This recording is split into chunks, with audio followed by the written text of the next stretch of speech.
Hello guys, இன்னைக்கு வீடியோவில் என்ன பார்க்க போகிறோம்னு பார்த்தீங்கன்னா, day in my life as a home baker தான் உங்க கூட ஷேர் பண்ண போகிறேன் ரொம்ப நாள் கழிச்சு. ஸோ காலையில் வந்து பார்த்தீங்கன்னா ரொம்ப சோகமாக இந்த ப்ரௌனியை கட் பண்ணிகிட்ருக்கேன். என்ன ரீசன் அப்படின்னு பார்த்தீங்கன்னா, ஒரு 1/4 கிலோவில் ப்ரௌனி வேணும்னு சொல்லி ஒரு சிஸ்டர் ரொம்ப கோயில்பட்டியில் இருக்கவங்க தான் ரொம்ப எனக்கு ரெக்வஸ்ட் பண்ணி கேட்டுக்கிட்டாங்க. ஏன்னா ஆன்லைன் பேமெண்ட் இல்லை, நான் எப்போவுமே பேமெண்ட் வாங்கிட்டு தான் பண்ணுவேன்.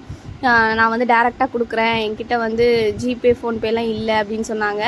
சரி இவ்வளோ தூரம் கேட்குறாங்களே அப்படின்னு சொல்லி நானும் ஆர்டர் அக்செப்ட் பண்ணிக்கிட்டேன். நம்ம 1/2 kg 1 kg தான் பண்ணுறோம். பட் அவங்க ரொம்ப கேட்ட விதம் ரொம்ப எனக்கு வேணும் அப்படிங்கிற மாதிரி ரொம்ப ஆசைப்பட்டு கேட்டதுனால நான் பண்ணேன். கடைசியில் பார்த்தீங்கன்னா காலையில் வேணான்ட்டாங்க. ஸோ இதனால தான் நான் வந்து பேமெண்ட் வாங்காமல் பண்ணுறதுக்கே ரொம்ப யோசிப்பேன். அதனால் ரொம்ப சோகமாக அதை கட் பண்ணி ஓரமாக வச்சுட்டு இருக்கும்போது எனக்கு ஒரு பார்சல் வந்தது. இது வந்து பார்த்திங்கன்னா கேக் எசென்ஷியல்ஸ் தான். ஸோ தேவையானதை கொஞ்சம் ஆர்டர் போட்டிருந்தேன். அதை பார்த்து கொஞ்சம் ஹாப்பியாக இருந்தது. வந்தோடனே எந்த பார்சலாக இருந்தாலும் ஓப்பன் பண்ணிவிடுவேன். அதை பார்த்தோன்னே தான் எனக்கு ஹாப்பியாக இருக்கும்.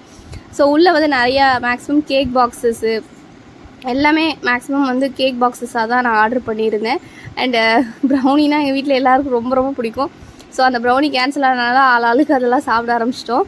அதுக்கப்புறம் சாரி நான் சாப்பிட்டுட்டே வீடியோ பண்ணுறதுக்கு எனக்கு அப்போ தெரியவே இல்லை.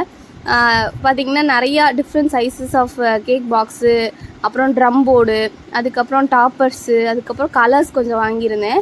அதுவும் மேக்ஸிமம் பிங்க்கில் வந்து கொஞ்சம் டிஃப்ரெண்ட் ஷேட்ஸ் நிறையா வேணும் அப்படின்னு சொல்லிட்டு, எனக்கு பேபி பிங்க் மட்டும்தான் இருந்தது. ஸோ கொஞ்சம் டிஃப்ரெண்ட்டாக வேணும் அப்படின்னு சொல்லி நிறையா கலர்ஸ்லாம் வாங்கியிருந்தேன். ஸோ அதெல்லாம் எடுத்து வச்சுட்டு நெக்ஸ்ட்டு வந்து ஒர்க் ஸ்டார்ட் பண்ணுறேன். ஸோ இந்த வீடியோ நான் எடுக்கும்போது, இது ஆக்சுவலி ஒரு ஓல்டு வீடியோ தான். இந்த வீடியோ நான் எடுக்கும்போது மறுநாள் காலையில் எனக்கு ஒரு 2 kg ஒரு ஆர்டர் இருந்தது. ஸோ அதுக்கான ஃபாண்டன்ட் ஒர்க் தான் பண்ணிகிட்ருக்கேன்.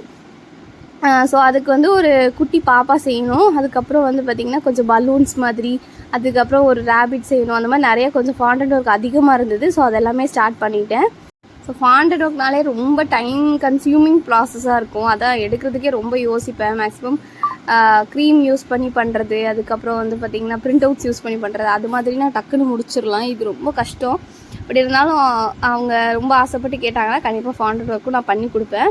ஸோ வேணுங்கிற மாதிரி பலூன்ஸ் மாதிரிலாம் பண்ணி அது எல்லாத்தையும் வச்சுட்டு அண்ட் ஒரு ரேபிட் பண்ணேன். அந்த ரேபிட் எனக்கு ரொம்ப பிடிச்சிருந்து, ரொம்ப க்யூட்டாக வந்துச்சு. அந்த ரேபிட்டு செம்ம அழகாக இருக்குல்ல. சரின்னு சொல்லி அது கண்ணுக்கிட்ட ஒரு லைட்டாக ஐப்ரோஸ்லாம் போட்டு எல்லாம் போட்டு அலங்காரப்படுத்தியாச்சு. அடுத்து அந்த பாப்பா பண்ணுறதுக்கு தான் நான் ரொம்ப கஷ்டப்பட்டேன். ஏன்னா ஃபாண்டன்ட் ஒர்க் வந்து நான் நிறையா பண்ணலை. நிறையா வந்து ஃபாண்டன்ட் ஒர்க் எனக்கு ஒரு ஃபிகரிங்ஸ் மாதிரி நிறையா எனக்கு வரல. எனக்கு வரதெல்லாம் குட்டி குட்டி ஐட்டம்ஸ் தான் வரும். இதுக்கு முன்னாடி சின்சான் பண்ணியிருந்தேன் ஃபாண்டன்ட்டில். பட் இது வந்து ஒரு கேர்ள் பேபி பண்ணுறது, அதெல்லாம் எனக்கு ரொம்ப புதுசாக இருந்துச்சு. ரொம்ப என்ஜாய் பண்ணி பண்ணேன் இந்த ஒர்க்கெல்லாம். நம்ம சின்ன வயசில் அந்த சொப்பு ஜாமெல்லாம் பண்ணி விளாடுவோம்ல, அந்த மாதிரி ரொம்ப ஹாப்பியாக பண்ணிகிட்டு இருந்தேன். ஸோ கேக்கெல்லாம் ஆல்ரெடி நான் பண்ணி வச்சுட்டேன். காலையில் எழுந்ததுமே வந்து நான் பேக் பண்ணி வச்சுட்டேன். அது எல்லாத்தையுமே வந்து டீமோல்ட் பண்ணிவிட்டு அதுக்கப்புறம் வந்து கிளிங் ரேப் பண்ணி ஃப்ரிட்ஜில் செட் பண்ணிடுவேன். அப்போ தான் நம்ம கொஞ்சம் நேரம் கழிச்சு எடுத்து அதை கட் பண்ணி நம்ம ஃபில்லிங்ஸ்லாம் கொடுக்கும்போது நல்லா இதாக இருக்கும், க்ரம்ஸ்லாம் வராது. அதுக்காக நான் வெளியே எடுத்து கிளிங் ஃபிலிம் போட்டு வச்சுக்கிறேன். இது பண்ணிகிட்டு இருக்கும்போதே ஒரு 1/2 kg ஆர்டர் வந்து ஒரு தம்பி கன்ஃபார்ம் பண்ணாங்க. சரின்னு சொல்லி கடை அதுக்குரிய ஒர்க்கை ஸ்டார்ட் பண்ணிட்டேன். 1/2 kgயில் கேட்டிருந்தாங்க, கஸ்டமைஸ் தீம் கேட்டிருந்தாங்க. ஓகே நம்ம வேகமாக ஸ்டார்ட் பண்ணிட்டேன். அதுக்கப்புறம் என்னோடய தம்பியும் எழுந்துட்டான். அவனுக்கு கொஞ்சம் ஃப்ரூட்ஸ் கொடுத்து பக்கத்தில் உட்கார வச்சுட்டேன். அதுக்கப்புறம் அந்த தம்பி ஆர்டர் கன்ஃபார்ம் பண்ணதுக்கப்புறம் நான் வந்து ஒர்க்கை ஸ்டார்ட் பண்ணிட்டேன். இது வந்து ஒரு 1/2 kg சாக்கோட் ரஃபிள் கேக். ஸோ அதுக்காக பேட்டர் அடித்து அது டக்குன்னு முடிஞ்சிடும். ஒரு 1 hourக்குள்ளே பேக்கிங்லாம் முடிச்சு ஐசிங் பண்ண ஸ்டார்ட் பண்ணிட்டேன். ஸோ இது வந்து சாக்கோட் ரஃபிள் எல்லாமே இன்ஸ்டண்ட்டாக பண்ணது தான். ஒரு நாள் ஃபுல்லாக வைக்க டைம் இல்லை. அதனால் ஃப்ரிட்ஜில் வச்சு செட் பண்ணி நான் பண்ணி கொடுத்துட்டேன். ரிவ்யூஸ் ரொம்ப நல்லா கொடுத்துருந்தாங்க அந்த தம்பி. எனக்கு ரொம்ப ஹாப்பியாக இருந்துச்சு. இதோட ஃபுல் வீடியோ எல்லாமே நம்ம ஷார்ட்ஸில் அப்லோட் பண்ணியிருக்கோம். உங்களுக்கு வேணுன்னா பாருங்கள்.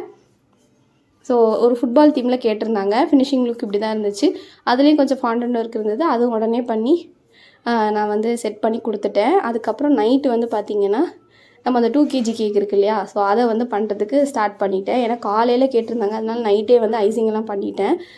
நம்மளோட எல்லா ஃபாண்டன்ட் ஒர்க்கையும் முடிச்சிட்டேன். அந்த குட்டி பாப்பாவையும் பண்ணிட்டேன். என்னால் முடிஞ்ச அளவுக்கு பண்ணியிருக்கேன். எப்படி இருக்குன்னு சொல்லுங்கள். ஏன்னா ஃபிகரிங்ஸ் நான் ரொம்ப பண்ணதில்லை, இப்போ தான் கொஞ்சம் கொஞ்சமாக பண்ணிகிட்ருக்கேன். ஸோ எல்லாத்தையும் பண்ணி ட்ரை பண்ண வச்சுட்டு காலையில் வந்து அந்த கேக்கை ரெடி பண்ணி அவங்களுக்கு டெலிவரியும் பண்ணிட்டேன். காலையில் ஒரு 9 o'clock கேட்டாங்க. பாப்பா ஸ்கூலுக்கு அனுப்பிட்டு இந்த டெக்கரேஷன் எல்லாமே அரேஞ்ச் பண்ணி அவங்களுக்கு இதை டெலிவரி பண்ணிட்டேன். ஸோ இந்த டே வந்து எனக்கு இப்படி தான் போச்சு. தேங்க்யூ.